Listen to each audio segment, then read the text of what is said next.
Welcome to Old Testament in a Year. Day 139. 2 Samuel 9. One day, David asked, "Is anyone in Saul's family still alive?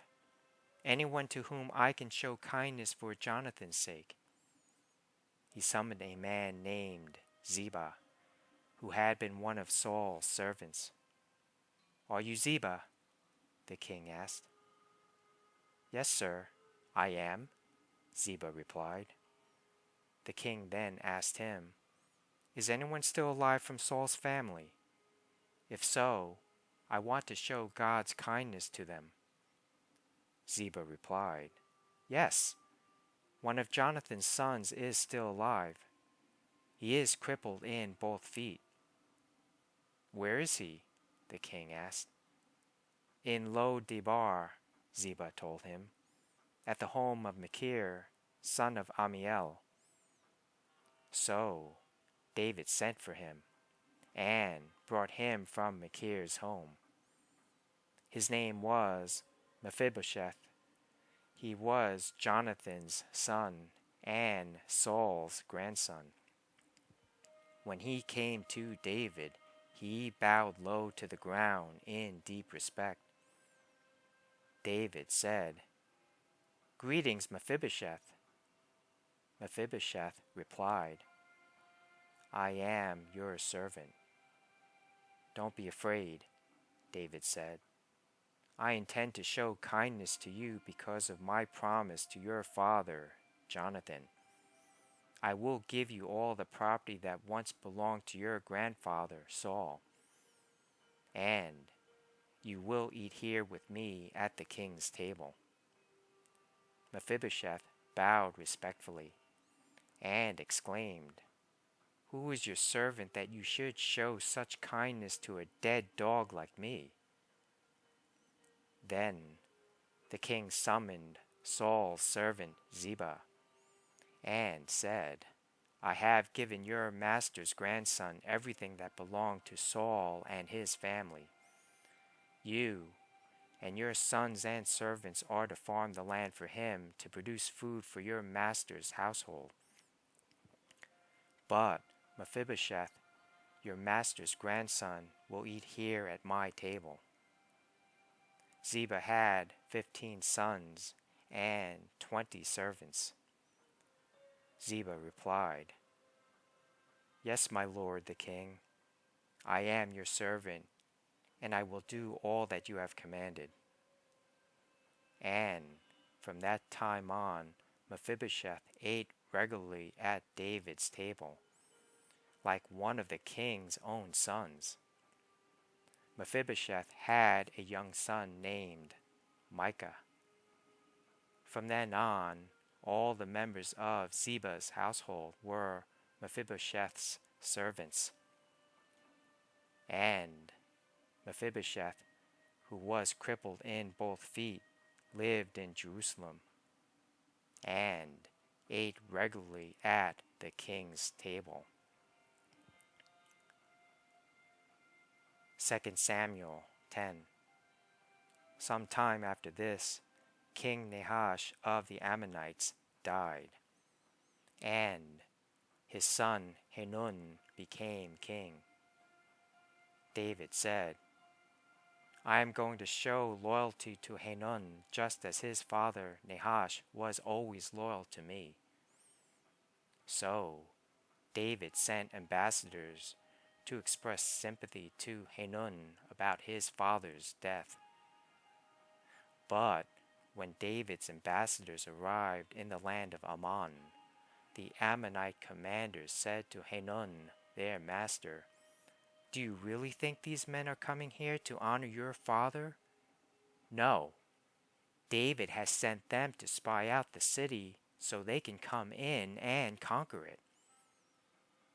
So Hanun seized David's ambassadors and shaved off half of each man's beard, cut off their robes at the buttocks, and sent them back to David in shame. When David heard what had happened, he sent messengers to tell the men, "Stay at Jericho until your beards grow out, and then come back." For they felt deep shame because of their appearance.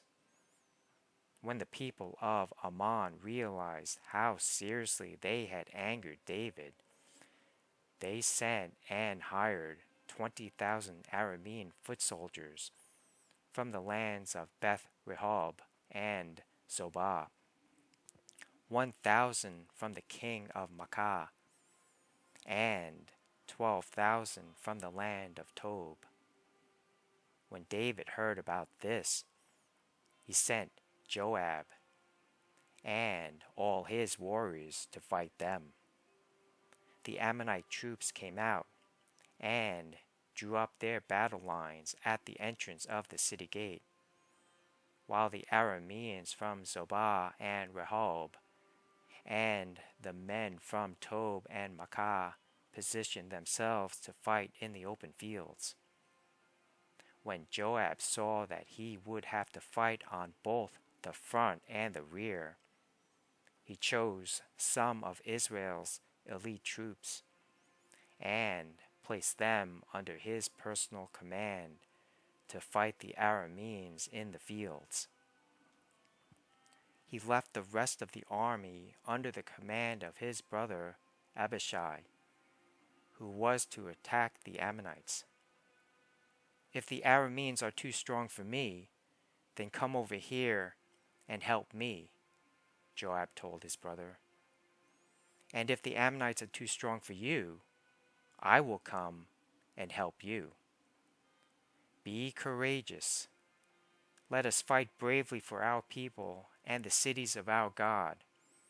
May the Lord's will be done." When Joab and his troops attacked, the Arameans began to run away.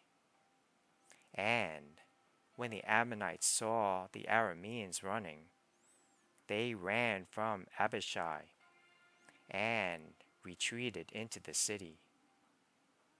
After the battle was over, Joab returned to Jerusalem.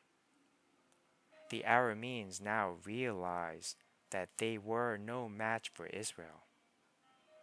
So, when they regrouped, they were joined by additional Aramean troops, summoned by Hadadezer from the other side of the Euphrates River.